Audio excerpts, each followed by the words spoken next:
ever wondered what it really means to live a good life? Or what qualifies as a good life? Greetings from Group 8. I am Riza Salo, and together with me are my group mates Angelica Rim, Sweden May Salado, and Amelia Salmaro. In this lesson, we will explore various philosophical views on the concept of the good life, as well as the different schools of thought that influence how we perceive life filled with purpose, happiness, and fulfillment. Good day everyone, I am Sweden May Salado together with my groupmates. I will be facilitating our motivational activity that is called Unscramble Me Challenge. This game will provide you with a scrambled word consisting of definitions and jumbled letters. Your task is to rearrange or unscramble the letters using the provided descriptions. Upon answering our questions, remember to have fun and challenge yourself to unscramble as many words as you can. Good luck! So for the first word, it emphasizes the significance of material possessions, wealth, and physical comforts in a person's life. Can you guess what it is? Yes, exactly. It's materialism. So now let's proceed. Second word, it prioritizes the pursuit of pleasure and the avoidance of pain as the ultimate goals in life. Perfect, you got it right. It's hedonism. So for the third word, it teaches the importance of self-control, rationality, and acceptance of things beyond one's control as a path to achieving tranquility and virtue. Yes, perfect, you got it right. It's stoicism. Next up, it possesses the existence of one or more deities or gods who are involved in and have control over the universe and human affairs. Yes, correct. It's theism. And for the last word, it's a school of thought that believes that man is the captain of its own ship.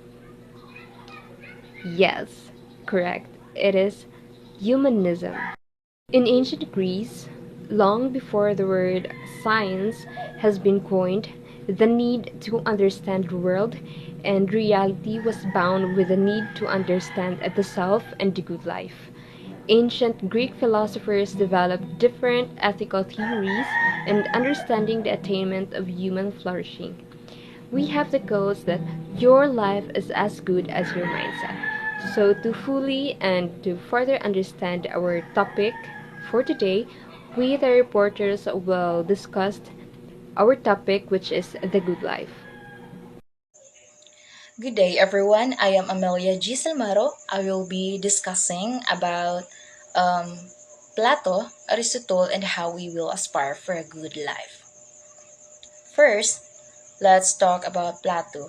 As we already know that Plato was a student of Socrates and the teacher of Aristotle. Plato's philosophy was largely concerned with ethics, politics, and the nature of reality. For Plato, the task of understanding the things in the world runs parallel with the job of truly getting into what will make the soul flourish. This statement means that, according to Plato, the process of understanding the world around us is closely connected to helping our own inner selves or souls to become better or flourish. In other words, he believed that gaining knowledge and wisdom was not just about knowing facts, but also about improving our inner well being and personal growth. So he believed in the existence of an ideal world of forms or ideas which he thought were more real than the physical world we perceive with our senses. So it can only make sense kuno if there are two realities, the world of forms and the world of matter. So I have here some example for you to better understand the meaning of world of forms and the world of matter. Plato's concept of the world of forms and the world of matter can be seen in a situation where a person seeks to define the ideal concept of love, mo ni ang world of forms, while navigating the complexities of real-world relationships and emotion, mo ni ang world of matter. In the world of forms, there exists an abstract, perfect idea of love, but in the world of matter, human experiences of love are often imperfect and shaped by individual experiences and circumstances. So here, kanang mo ni ang definition of the two world. World of forms, the entities are only copies of the ideal and the model, and the forms are the only real entities. Things are read in this world because they participate in what it means to be read in the world of forms. If na-curious mo unsa ang things are read in this world, this part refers to objects in our physical world like apples or fire trucks that we perceive as being red due to the color they display, because they participate in what it means to be red in the world of forms. So kanang it means that the redness we perceive in the physical world is a reflection or participation in the perfect and unchanging concept of redness found in the world of forms. So the redness of objects in our world is imperfect compared to the ideal form of redness in the world of forms, but it still derives its redness from the perfect source. So Plato believed the physical world we see and touch is just a shadow or imperfect reflection of the perfect and unchanging forms that exist in the world of forms. The world of forms represent the ultimate reality for him, while the world of matter is the flowed means imperfect, ever-changing world we experience. So, meaning of world of matter, things are changing and impermanent. Aristotle. Aristotle was a student at Plato's academy but had different philosophical views. Siya mangwa ko iyon sa philosophical views ni Plato. So, Aristotle's philosophy focused on a wide range of subjects, including ethics, metaphysics, biology, and politics. The first philosopher who approached the problem of reality from a scientific lens as we know now. So he is the first thinker who dabbled into the complex problematization of the end goal of life, which is the happiness. This statement means that Aristotle was one of the first philosophers to deeply explore and question the idea of what the ultimate goal of life should be, and he concluded that it is happiness. He didn't take it for granted, but rather examined the concept of happiness in a complex and thoughtful way, trying to understand what it means and how to achieve it. In other words, he was one of the early thinkers to critically analyze and discuss the idea of leading a happy and fulfilling life. He also emphasized the empirical observation and believed that knowledge is derived from the sensory experiences of the physical world. He was more focused on studying the natural world and developing systematic methods of inquiry. In simple terms, Aristotle believed in learning from what we see, hear, and experience in the physical world. He focused on studying nature and developing structured ways to gain knowledge through observation and inquiry. So Aristotle's metaphysics centered on the concept of substance and the study of being. He rejected the idea of separate world forms. So as I said earlier nga dili siya uyon sa philosophical views ni Plato, and believe that everything could be understood through categorizing and studying individual substances. So Aristotle's metaphysics focus on the idea of substance and studying what exists. He disagreed with the notion of a separate realm of abstract forms, and instead thought that everything could be understood by categorizing and examining individual things or substances in the real world. He claims that um, happiness is the end of everything that we do. When Aristotle claims that we want to be happy, he does not necessarily mean that everyday happiness that we obtain something like we know that I like kanang na obtain karong adlaw is not just about happiness. What he actually means is human flourishing, a kind of contentment in knowing that one is getting the best out of life.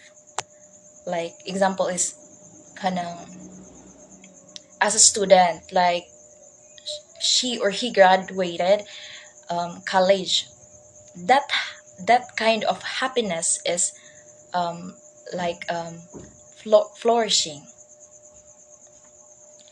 So that's all of my report, and thank you all. God bless. All right.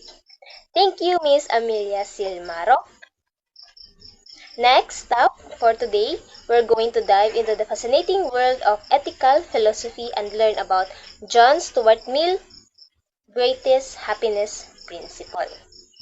The first bullet is that in the 18th century, John Stuart Mill introduced the greatest happiness principle.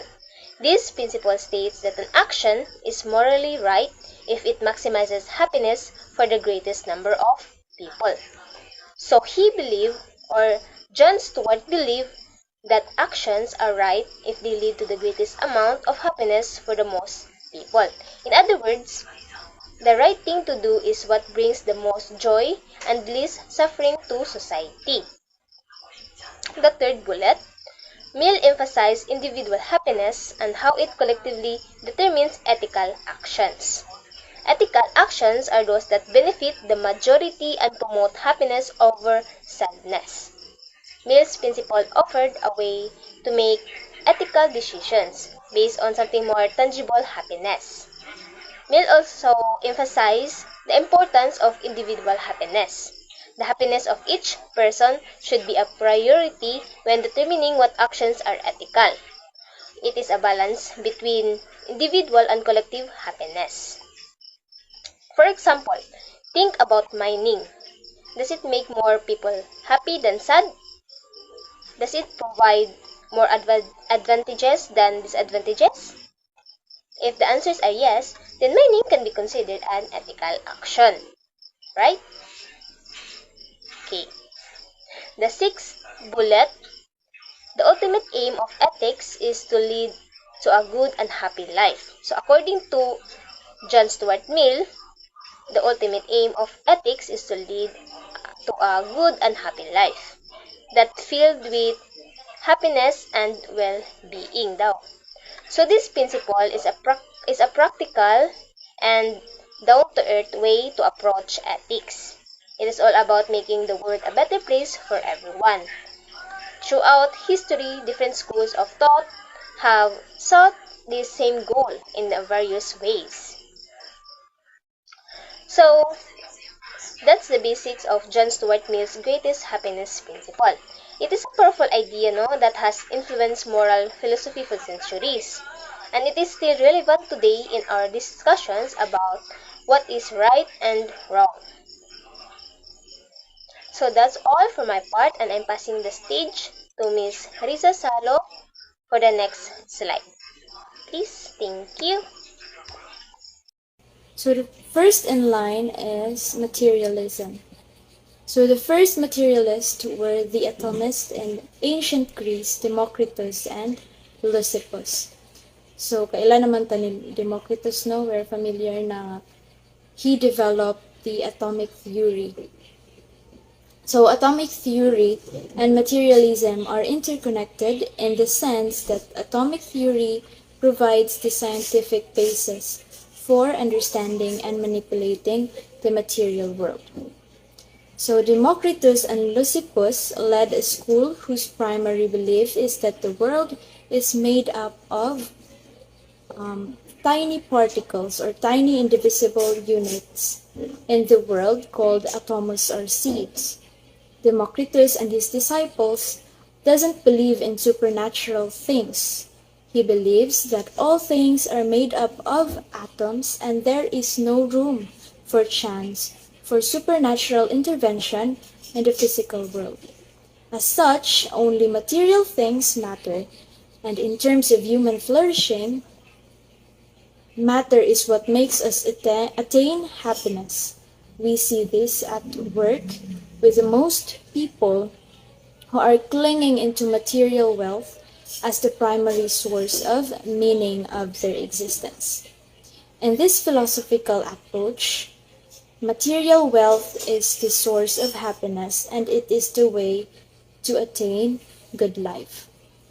And materialism, when practiced responsibly and in balance with other life priorities, can contribute to achieving a good life by fulfilling basic needs, providing comfort and convenience, and enabling technological advancements. However, it is important to consider the ethical and environmental implications of our materialistic pursuits to ensure a sustainable and fulfilling life for ourselves and future generations. So second is the hedonism. So hedonism is a philosophical and ethical theory where the central tenet is that pleasure is the highest intrinsic good. So kung ganina ang materialism is ang material ang makapa-attain or ang way para ma-attain nato ang good life, sa hedonism is ang pleasure ang highest intrinsic good. So this theory was led by Epicurus, an ancient Greek philosopher who is best known for his ethical and philosophical teachings, which focused on achieving a life of tranquility and happiness through the pursuit of pleasure, intellectual freedom, and avoidance of pain and unnecessary desires. So in hedonism, the ultimate aim of life is to maximize pleasure and minimize pain, with its famous mantra that says, "Eat, drink, and be merry, for tomorrow we die." So another school of thought led by Epicurus is Stoicism, and is founded by Zeno of Citium, a Greek philosopher in the early 3rd century BCE. So his teachings laid the foundation for the Stoic school of philosophy. So the Stoics espoused the idea that to generate happiness, one must learn to distance oneself and be apathetic. For the Stoics, happiness can only be attained by a careful practice of apathy. So what is apathy? So the word apathy came from its original term apatheia, which precisely means to be indifferent. So Stoicism encourages mindfulness of the present moment and focuses on what is within one's control while accepting what is not in one's control. So embracing FATE or faith and achieving tranquility through self-control and inner strength. So example is overthinking. So ang kuan sa Stoicism is to accept what is not within our control. So stop overthinking. So the sooner we realize this, the happier we can become. So mona, no, sa materialism, ang iyang focus is on material things. Mao day na to para maka-attain sa good life. And sa hedonism, ang iyang focus is ang pleasure. Then sa stoicism is accepting what is not within our control, no, or tranquility, or the word apathy, which precisely means to be indifferent.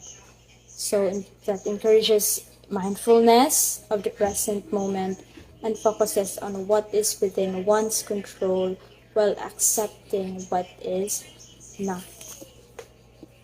Thank you. And the next school of thoughts or schools of thought will be discussed by Ms. Salado.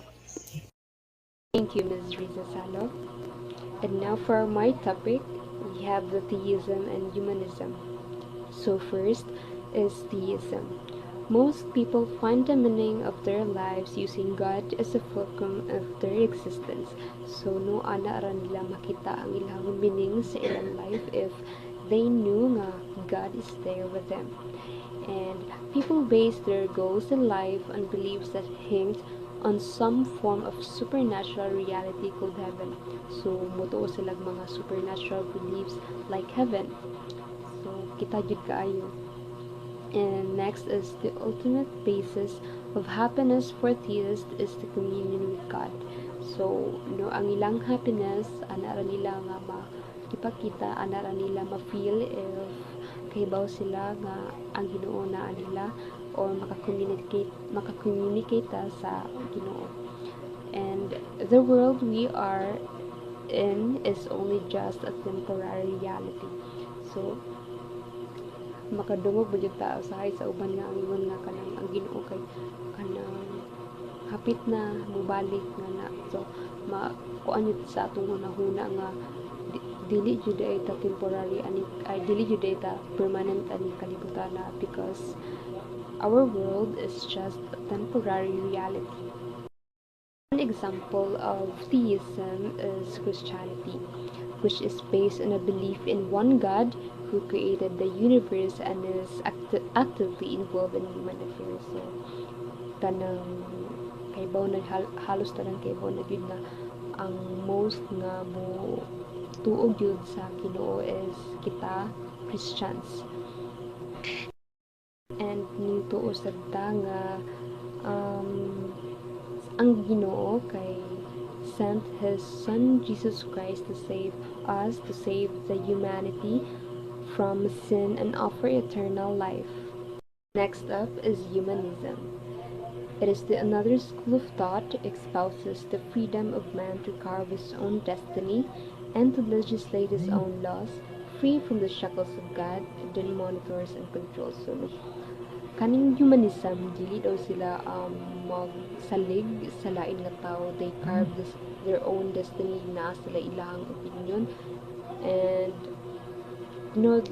they legislate their own laws and free from the shackles of the God. So dili na sila motuo og God, kanang mas kuan sila nga by their own selves lang.